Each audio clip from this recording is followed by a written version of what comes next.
Hey everybody, my name is Dylan Jimenez with the Mexican American Veterans Association podcast, or MAVA podcast for short, and I'm joined here today by our very own president, Joey Villastrigo. Joey, how you doing? Good. Good. I'm glad we're here today. Yeah, well, Joey, I mean, we've had a successful year of MAVA, helping the Mm-hmm. veterans and everything, especially starting this podcast, something that we've talked about for a while at Mm-hmm. probably the beginning half of the year, but here we are, but just talk about, overall the success MAVA has seen in 2025. Well, I'll tell you, I've got a lot of veterans come up and say what a wonderful job we're doing. MAVA is. They We've gotten recognized a lot more this year, I think, and it's a positive thing. I think that the community is actually recognizing that our efforts, that our efforts are really, really showing up in our community for our veterans. Right. And before we start a little talk about wrapping up what we did here with the podcast, the veterans that we were able to talk to and hear their stories. Let's talk about what happened a couple weeks ago was the banquet. One of the big things that MAVA Mm-hmm. puts on. Talk about from your perspective as the president, how the banquet went and what you kind of heard back from people. Yes, the 2025 MAVA banquet was held at the Elks Lodge this year. Thank you to the Elks Lodge for providing a wonderful atmosphere and a wonderful. We heard a lot of good things about the dinner you provided for our veterans, and I'd like to thank y'all very much. The all around atmosphere. I mean, the where we went with the 50th anniversary of the Vietnam War. It just it really brought out a lot of veterans that normally we had a lot of new veterans show up, and they wanted to know, and they wanted to know that they're still remembered, and we showed them that they're still remembered. Right. Well, yeah, I definitely agree. I mean, especially and I think I was about a week following. I also served with Big Brother Big Sisters, and last Thursday, we had our Friendsgiving, so invited the littles and their families. But what stuck out to me, besides seeing that mission in action, was somebody came up to me and was like, "Hey, like you were at the Veterans Banquet the other week," and I said, "Yes, sir." And he said, "Yeah, I remember you. Like, what? Not only did I watch it on TV, but I really enjoyed the event that y'all put on." He was a Vietnam veteran, Mm-hmm. and he told me, I think he said he had just got back and was in Chicago. And amidst his return, he was seeing the protests, Mm-hmm. but he was never directly attacked. But what he said was when he got back, he stopped behind a convenience store and took off his Mm-hmm. uniform, Mm-hmm. threw it in the trash, and he said, "I never looked back after that." And Man. he said, being at the banquet was really great. He said that was the first time I ever got thanked for my service, and he Mm-hmm. really enjoyed that. That's right. That's right. A lot of veterans have came up to me uh, and said the same thing, basically the same thing. They had it pretty rough during their era of combat, and I like to always reiterate when I got back from Desert Storm, we were ticker tape parade right down the main street of Atlanta, Georgia.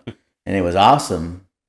And I felt for my Vietnam veterans because they were like, we didn't get this. We didn't get ticker tape parades. And Because you served with some of them, right? Desert Storm? yes, I'd served with quite a few actually, and um, I joined in '87. So yeah, I joined with. I was able to be. Of course, I've told them in the past podcasts that I got to serve with a lot of good men that did serve in Vietnam, actual combat veterans. So yeah, the knowledge they passed on to me, I used it, and I'm still here today because of it. I think. Right. Yeah. And what I like about too is, especially from the standpoint of the MC, at the banquet, Mm-hmm. which I'm very grateful also for y'all asking me to do that Mm-hmm. for y'all. Especially you've talked about me doing that on behalf of my great grandfather who served in Yes. World War II. But seeing it from the standpoint of just to see all the veterans that show up, Mm-hmm. even though this is such a veteran town here in Wichita Falls, I don't necessarily know, if I'm passing a veteran every day, but just seeing them gather to be honored for one night, is really, really a great thing, great deal. Yeah, it was a good feel. Mm-hmm. Everybody was all excited and dressed up, and they really enjoyed it. Mr.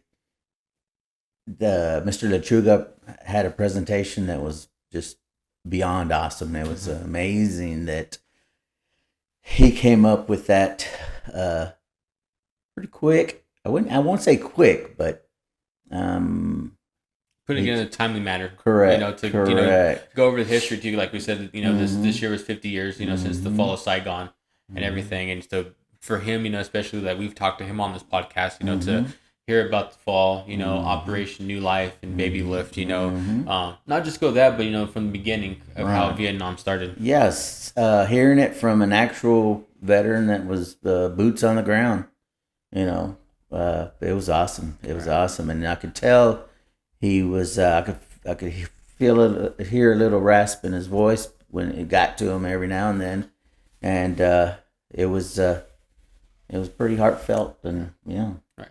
One last question, Joe. Sticking on the banquet before we kind of move on to like what's next, for MAVA as we wind down in 2025 and head into the new year. But what was kind of like your favorite part? What stood out to you the most this past year from the banquet? Well, my favorite part was the MC. He was darn good.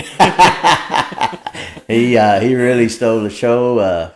Really, you did an excellent job. A lot of it was I don't know, maybe some of the stories of the Patriot Award by Mr. Barboza and the Veteran of the Year, Perfecto Sevilla.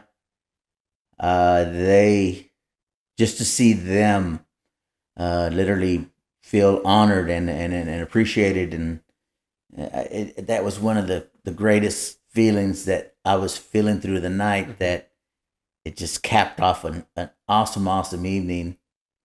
Hearing from, like I said, boots on the ground, these two gentlemen, well deserving of these awards that we presented, and that was probably the apex, the high point of the whole show, I think. Just the food was great. Everybody was, certain the way everything flowed. The flow of the whole evening was good, very good. Right, and I think how you kind of mentioned too, being able to hear from the award recipients, because that's what it's all about too for the banquet is the appreciation. Recognizing them. I mean, obviously we recognized all the veterans there, but being able to pick two to really show their patriotism and being a veteran, that's also what it's all about too. Right, and to see their, I was looking around and watching their families with teary eyes, and I mean, very, very proud of their fathers and grandfathers and whatnot, and it was just wonderful to see the family actually seeing them up there and receiving the recognition that they deserve. So that was good. It was a high point.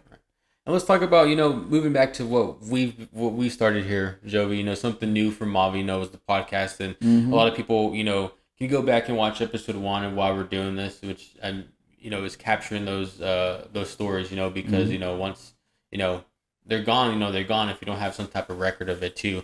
But what kind of impact so far do you think we've made, in capturing some of these stories? Yes, one of the greatest impacts, I think, is that we have it on video. We have an actual person sitting down. We're not reading it in a book. We're not hearsay. I heard so and so was a veteran. No, we have them sitting right next to us, and looking straight in their eyes, and they're looking in the camera's eyes, and really reaching out to not only our community, but we're hoping the world.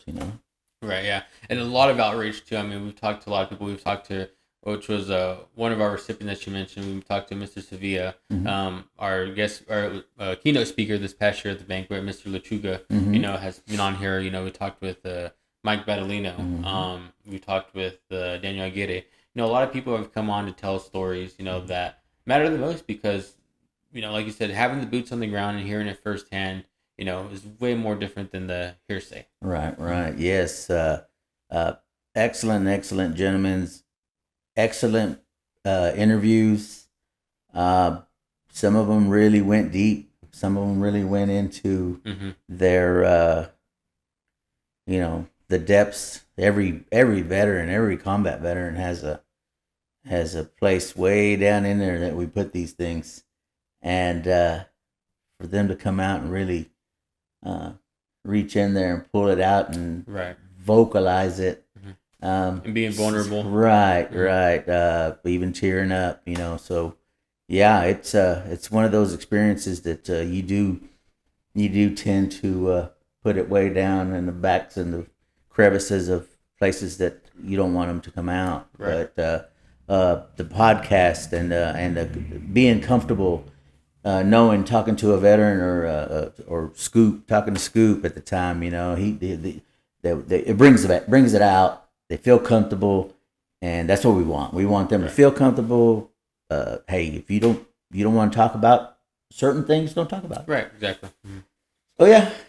For you, especially being a veteran yourself, what have you kind of taken away? Because in a way, you share some experiences, you get to relate to them to some ways.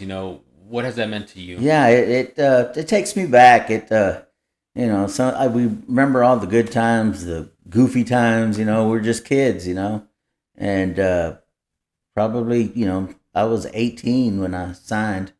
17, I was on the delayed entry program, so we were greener than who knows what. But hearing some stories about I don't know, just goofy stuff that happened, or time away from home. We felt the same.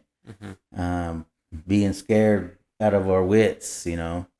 That question in your mind that will I make it home? Those things. Being able to relate. Yeah, we've opened up. It's helped me. At the same time, it's helping them. I think that's my personal intake on these podcasts because, like we said, you if you put it in a drawer, your medals in a drawer, and never or throw them away in the back of a convenience store, they're never going to be told. Right. They're never going to be remembered. Mm-hmm. But I think this podcast is actually just bringing out little bits and pieces, a little bit of healing at the same time. Healing. Right. Yeah. Well, I know me and you have split. Some of the episodes that we kind of got on so far in terms of hosting and talking with our guests. What's kind of been something you kind of remember the most? When you look back on the ones that you've sat down and talked with veterans. Well, of course, all of the ones, of course, that served in combat, relating to my tío Pepe Sevilla, knowing his, the way he felt. I felt that way at one time, and the way Chief Borrego, being out, away from family, stuff like that, the hard times. And one of the things that we have touched on, and I believe Mr. Lechuga is the one that came up. He says, Joey says, we're not, the veterans are not the only ones that suffer during these times. You've got wives, you've got children, you've got grandchildren, right. And you got family, friends, even just saying, praying, a whole community, a whole church, Our Lady of Guadalupe. They have, I don't know, I think they still have it, a picture of all the veterans on the wall that have served.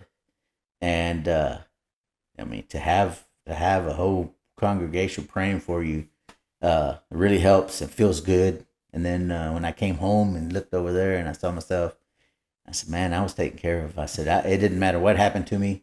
I was going to, I had people praying for me and stuff like that. You're going to find your way back, yeah. Yeah. Right. I know, too, for me, talking with Daniel Gede, it was a very interesting, unique story of the way he served his country, through music, being stationed here at Shepherd and going down to NASA to play for the astronauts from the Apollo mission, when they would come. And then, learning a new side too of Mike Badalino, because when I step out of here, I always see him as a councilman, Right. I refer to him as councilman too, seeing him at council meetings and everything, but just to hear a different side of him that doesn't have to do anything with the city and learning more about him, that was such a great thing for me to learn about somebody that, I know. Yeah, how he really enjoyed going overseas and stuff like that. And a lot of our community, some of them have never even left Texas, and to see firsthand some third world countries and stuff like that, it gives you it humbles you, and you're like, I'm glad I'm doing this because these it's it isn't all roses and tea parties and stuff. It's all there's some bad places out there. Right. There's some bad places. So seeing veterans talk about different countries and just different things, man, different experiences. Yeah. No, very learning, because like you kind of mentioned too, we might know the World War II history, the Vietnam history, kind of thing, but this is such an in-depth history because they're individual stories. We're bringing inside of that too. Yeah, there's no drama added to it, or there's no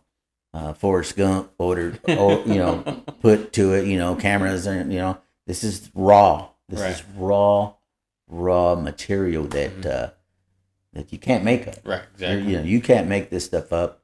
When I was in, they were like, there's no heroes. Nobody, no veteran or no soldier thinks there's heroes. It takes a team. Right. There's no Rambo, is what they kept telling us. There's no Rambo. He can't just go in there and never get shot or killed or anything. It's fiction. Mm-hmm. This is hard reality. Right. Reality, man. Right. So yeah. And Joe, I just think what we've done here, we've started on such a good note. We've gotten a lot of stories, and it's probably the one time I'll be biased in my life, a little bit in doing what I do. But we're ending 2025 on a good note with what we've done and what we've accomplished so far in this podcast. Let's look ahead to 2026. What can we kind of expect from your perspective? As president, what do you what are you kind of hoping for? I feel like one of the things I wanted to kind of ties into this is our committee members are getting pumped up. They're seeing how we're impacting our community and then veterans. So I think next year is going to be great. It's going to be a great start. One of the things I like to say too is that not all of us are veterans on this committee. And what we end the podcast with every time is, hey, we want to ask you, what have you done for your country?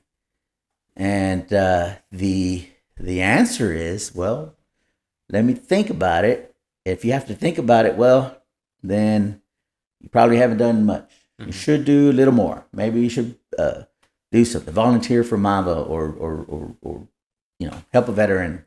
Definitely thank a veteran. At least do that. At the bare minimum, you see a veteran, thank them for their service. So one of the parts that we end with is, what have you done for your country? So like yourself, representing your great-grandfather, that's your act of patriotism towards your country, and it's reflecting, the community seeing what you're doing.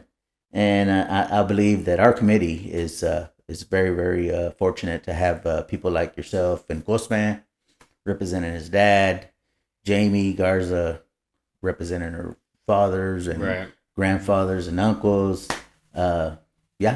It's just awesome, man. So I'm looking forward to 2026, man. It's gonna be we're gonna get the ball rolling quick. 100% too, and I'm really looking forward to see how it looks. Having a full year of this, because when we started this, we had a lot of things to work out. Trying to figure out how we're gonna do this and everything, and but we gained some momentum, and just because we take this break doesn't mean that momentum's gone. It's just, Right. It's the holidays too. Yes, holidays. Holidays get busy and everything. Yeah. People are tied up in and out of town. So Yeah. just a quick little break. Whenever New Year comes around, then we're right back at it. That's right, because family is important, and we've spent Tuesdays and sometimes Mondays and sometimes weekends, and we've sacrificed. This committee has sacrificed a lot, right, by coming out and volunteering their time away from their families. That we need a small break, just a small break. Yeah.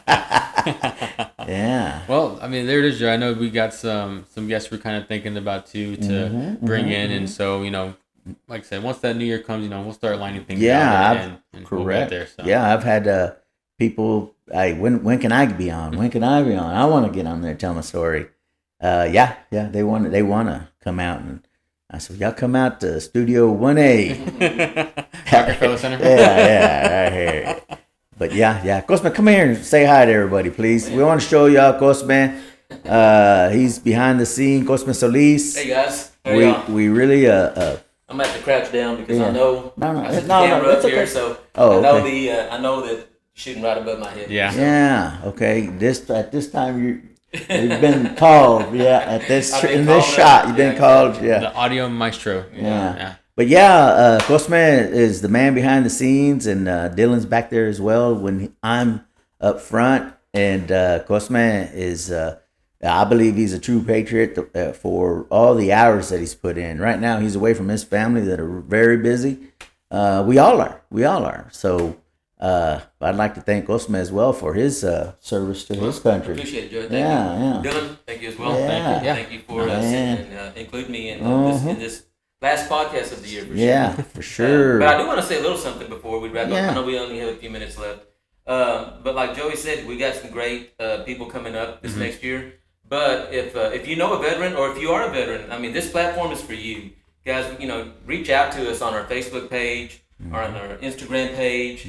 We're available. There's resources out there that are here to help you, and that's what we're here for as well. Correct. So we want to be able to reach out to you guys and be able to help you in any way that we can. And so, come on the podcast, do what you need to do. We're ready to hear your story. Yes. So, please reach out to us. Don't hesitate. Man. And the cool thing about it, and Joey's mentioned this earlier, is we have people coming up to us wanting to get their story out. Mm-hmm. So please, if you have a story, get a hold of us. Yes. Like I said, Facebook, Instagram, our website as well. Yeah. MAVAWF.net. There you go. There we go. Well, Joey, is there anything else you want to add on? Cosme, anything Well, else? I feel like we kind of touched on everything as Yeah, we we kind have, of haven't we? wind down Man, I'm gonna miss coming out here and Studio 1A. y'all seeing my face and everything. It won't be for long. Though. Yeah, no, we're not. Just a Just month or a so. quick, quick break, and you're gonna see. Oh, before we leave as well, I'd like to thank Ty for doing the introduction to the podcast. That's Cosme's son. Yeah. Awesome job, Ty. And another thing, Ruben's House of Classics for letting us set up here at Studio 1A. And hey, I appreciate everybody, all our sponsors that's helped us throughout the years. We're gonna keep going on. We have to, because that's what we do. We want to remember our veterans. We want to make sure MAVA is there for you, not just not just a pretty face. No. We're there to help. All right. Well, thank you, Dylan. Appreciate you, man. No, thank you. Appreciate you. Have a good holiday, everybody. Happy Thanksgiving and Merry Christmas to everybody. And we'll see y'all next year. Thank you. Bye. Bye.